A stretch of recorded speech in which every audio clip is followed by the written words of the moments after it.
ஒரு சிறிய கிராமத்தில் பழமையான ஹனுமான் கோவில் ஒன்று இருந்தது. அந்த கோவிலின் அருகில் ஒரு குரங்கு வாழ்ந்து வந்தது.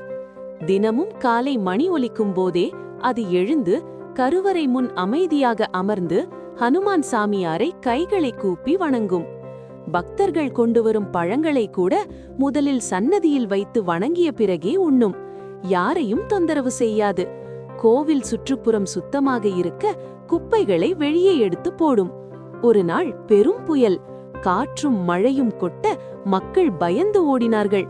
ஆனால் அந்த குரங்கு கருவறை முன் நின்று ஹனுமான் சிலையை கட்டிக்கொண்டு பாதுகாத்தது. புயல் முடிந்த பின் சிலைக்கு எந்த சேதமும் இல்லை. அன்று இரவு கனவில் ஹனுமான் தோன்றி, "நீ என் உண்மையான பக்தன்" என்று ஆசீர்வதித்தார்.